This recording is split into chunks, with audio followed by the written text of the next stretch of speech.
பாண்டியன் ஸ்டோர்ஸில் இன்றைக்கான ப்ரோமோ என்னன்னு பார்க்கலாம். செந்தில் வந்து லஞ்சமாக கொடுத்த பணத்தை வீட்டில் சொல்லாமல் இருந்த விஷயத்தினால பாண்டியனுக்கு ரொம்ப கோபமாக வருது. அதனால ரொம்ப திட்டிகிட்டே இருக்காங்க. உன்னை நான் இப்படி தான் வளர்த்தனா, எதுக்கு உன்னை வளர்த்தணும் அப்படி இப்படின்னு சொல்லி திட்டிகிட்டே இருக்காங்க. கோமதியும் மீனா மேலே ரொம்ப கோபமாக இருக்காங்க. ஏம்மா நீயாவது என்கிட்ட சொல்லியிருக்கலாம்ல, நீ எவ்வளோ எல்லா விஷயத்தையும் என்கிட்ட சொல்கிறல்ல, க்ளோஸாக தானே இருந்தோம், ஏன் என்கிட்ட இந்த விஷயத்த மறைச்ச, சொல்லியிருந்தா நான் அவர் அப்பா கிட்ட நான் எப்படியாவது எடுத்து சொல்லி புரிய வச்சிருப்பில்ல, ஏன் மறைச்ச அப்படின்னு சொல்லி டென்ஷன் ஆகுறாங்க. மீனா சொல்கிறாங்க, ஏன் அத்தை நீங்கள் கூட எங்களை புரிஞ்சுக்காமல் நீங்கள் பேசிகிட்டே இருக்கீங்க, எங்களை ஏன் இவ்வளோ கஷ்டப்படுத்துறீங்க, நாங்கள் ஏதோ தெரியாமல் தப்பு பண்ணிட்டோம், ஏன் இப்படி எங்கள் மேலே கோவமாக இருக்கீங்க அப்படின்னு சொல்லிகிட்டே இருக்காங்க. பாண்டியனும் கோமதியும் ரொம்ப ஆர்கியூ பண்ணுறதுனால மீனாக்கு கோவம் வந்து வாங்க நம்ம வீட்டை விட்டு போயிடலான்னு சொல்லிட்டு வீட்டை விட்டு போகிறாங்க. அதை கேட்ட பாண்டியனும் ரொம்ப கவலைப்படுறாங்க.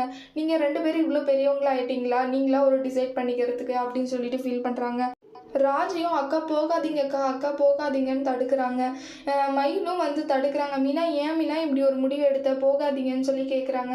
கதிர் எல்லாரும் வந்து அண்ணி போகாதீங்கன்னு சொல்லி கேட்டுகிட்டே இருக்காங்க. அதுவும் கேட்காம செந்திலும் மீனாவும் வீட்டை விட்டு போகிறாங்க. அடுத்து வர்ற ப்ரோமோவில் என்ன நடக்குதுன்னு பார்க்கலாம். இந்த வீடியோ பிடிச்சிருந்தா லைக் பண்ணுங்கள். பாய்.